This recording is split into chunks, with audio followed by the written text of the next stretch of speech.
Hai guys, welcome back to my channel. Hari ini aku bakal sharing another property hacks lagi. Ini adalah cara jual rumah second di BSD.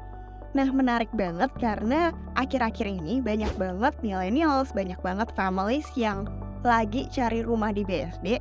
Dan interestingly, mereka tuh carinya yang ready. Jadi sehingga bisa langsung mereka lihat, bisa langsung mereka renov dan langsung dihuni. Mereka tuh kayak butuh cepet gitu karena either anak-anaknya lagi pada udah mau masuk sekolah di sini ataupun orang tuanya udah mau office mulai di sini. Jadi pada nggak mau tuh yang inden-inden nunggu-nunggu. Nah, oleh karena itu aku pengen sharing nih rumah second di BSD yang lagi naik ini. Itu kan banyak banget nih macam-macam sertifikatnya nih. Ada yang baru serah terima masih PPJB, belum siap AJB. Ada juga yang udah siap AJB dan ada juga yang SHM. 3 hal ini, tapi aku bakalan fokus ke PPJB siap AJB. Nah, sebenarnya guys, dari 3 ini asalkan udah PPJB itu sebenarnya udah aman, apalagi kan kalau di BSD ini punya Sinarmas terutama ya, itu benar-benar udah developer yang ternama. Nah, kalau PPJB belum siap AJB, ini kalian nggak bisa KPR. Nah, kalau PPJB udah siap AJB, itu artinya tuh sertifikatnya udah pecah, tinggal penjualnya itu udah dipanggil tapi belum naikin aja ke SHM. Nah, ini kalian juga udah bisa KPR kalau beli rumah yang ini. Kalau ketiga yang SHM totally udah bisa KPR. Nah, aku bakalan fokusin ke yang PPJB udah siap AJB ya. Nah, sebenarnya prosesnya sih sebenarnya mirip-mirip sama ya, tapi kebanyakan nih orang-orang sekarang lagi pada nyarinya yang rumah second yang dimana udah sekitar 4 tahunan, jadi udah PPJB siap AJB. Nah, jadi proses dealnya rumah second itu sebenarnya hampir mirip ya di semua developer, tapi sekarang aku fokusin lebih ke BSD-nya ya, terutama yang Sinarmas Land. Aku bakal sharing juga contoh real case study yang aku lagi jalanin sekarang dan aku udah jalanin banyak sih sebenarnya, ada sekitar lebih dari 10 transaksi lah mengenai kayak gini. Jadi aku pengen sharing. Oke, jadi pertama begitu deal harga nih sebenarnya bukan cuma harga rumah aja yang kita perlu siapin, tapi tuh ada beberapa biaya lain-lain. Jadi kalian harus pastiin, make sure lagi tanya ke agent kalian. Nah, pertama setelah harga deal itu kan pasti hampir semua agent ya itu bakalan minta uang tanda jadi. Itu adalah uang titipan tanda jadi dulu. Pertama itu dititipin ke kantor agent.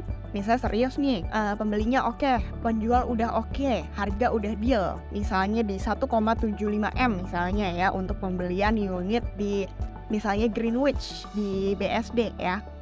Nah, kemudian kalau udah oke, maka pembeli itu akan transfer uang tanda jadi, uang keseriusan itu ke rekening kantor agent untuk di-keep dulu sama si agentnya. Nah, dengan begini maka agentnya nanti infoin ke si owner, pemilik, bahwa unitnya nggak boleh ya dijual lagi ke orang lain. Harus sama si pembeli ini aja, karena udah deal. Nah, kemudian cari waktu untuk pembeli sama penjual ini ketemu di kantor agent biasanya untuk bisa kenalan, untuk cek apakah benar atau enggak nih sertifikatnya, PPJB-nya segala macam sesuai apa enggak namanya, dan kemudian tanda tangan kesepakatan di kantor agent. Nah, setelah tanda tangan kesepakatan udah deal, maka uang tanda jadi itu akan ditransfer ke rekening penjual. Kalau bisa KPR juga ya, take note bahwa kalau KPR kan butuh tuh bukti uang tanda jadi. Biasanya sih kalau dari agent itu kita transfer balik ke si pembeli, kemudian pembeli ini transfer langsung ke rekening si owner dan buktinya itu disimpan untuk KPR. Nah, kemudian uang tanda jadi ini kan ada beberapa manfaatnya ya. Jadi di situ yang harus kalian emphasize terutama di kesepakatan agent, pertama adalah manfaat uang tanda jadi. Jadi gunanya untuk mengikat pembeli dan juga pemilik. Jadi kalau pembelinya tiba-tiba nggak jadi itu berarti angus. Kalau penjualnya tiba-tiba nggak jadi, itu penjual harus balikin 2 kali lipatnya. Misalnya uang tanda jadinya 20 juta, maka balikin 40 juta ke si pembeli.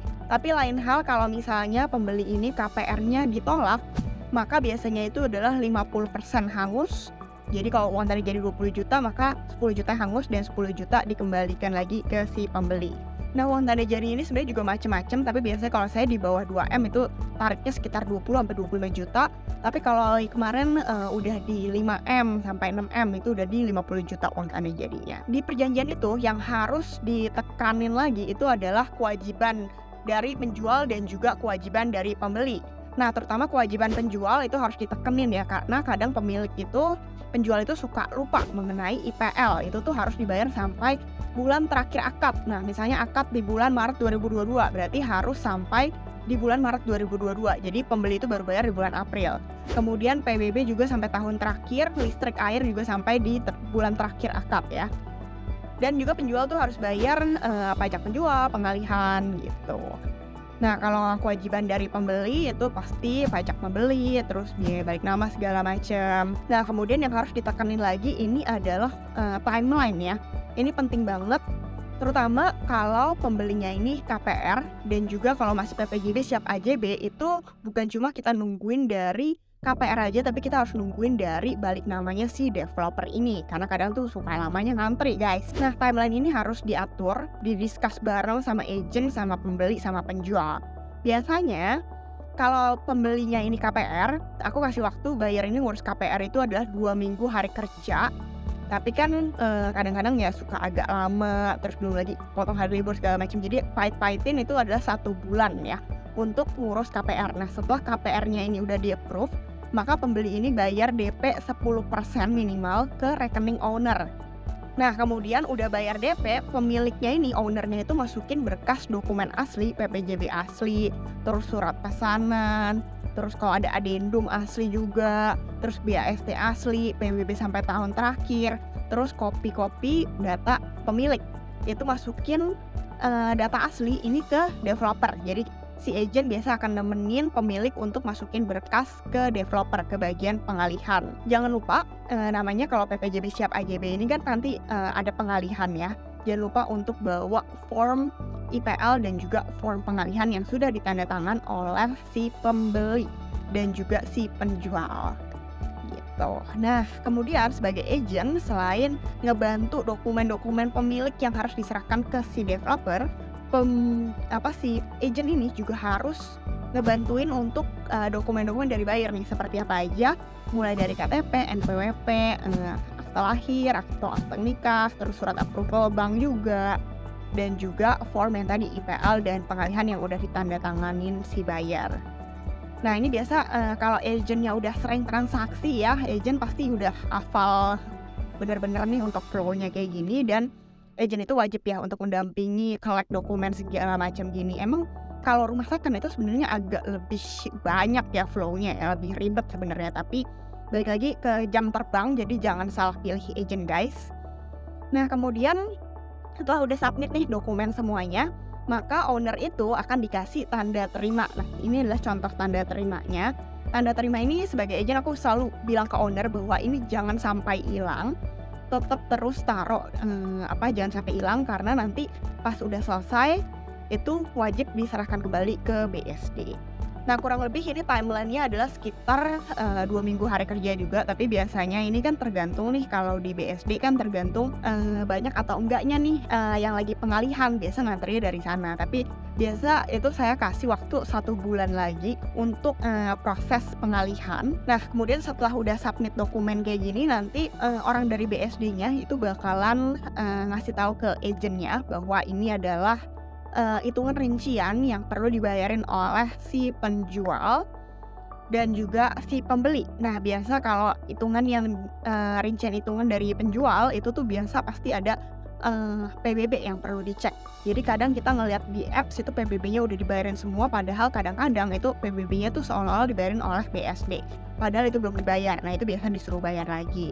Kemudian kita juga harus bantuin untuk ngecekin ya hitungan dari pajak dan lain-lain dari si penjual dan juga si pembeli.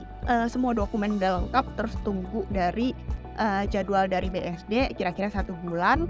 Nanti dipanggil untuk akad, itu biasa di developer, ada orang banknya juga nanti setelah pengalihan. Terus habis itu pengalihan itu nanti sama orang BSD-nya juga. Jadi kurang lebih seperti itu, dan ini adalah summary lengkapnya.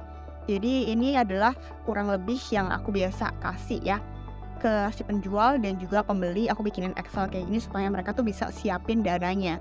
Karena untuk pengalihan ini akan diproses setelah dokumen lengkap, itu harus bayar dana-dana ini nih. Itu baru bisa diproses untuk 1 bulan untuk pengalihan. Nah, buat kalian yang masih bingung atau mau nanya-nanya mau jual rumah second apa aja yang perlu disiapin atau cara-caranya segala macam, please feel free drop comment below atau bisa WA aku atau DM di Instagram aku. Aku bakalan bantuin kalian karena jujur macem-macem ya, emang casesnya a bit complicated juga, jadi jangan salah pilih dan jangan salah flow. Sekian dulu dari aku. Jadi kalau kalian punya any interesting topics yang kalian mau request untuk di cover, please feel free juga untuk drop the comments below. So see you guys on the next video. Jangan lupa follow, like, dan subscribe. Bye.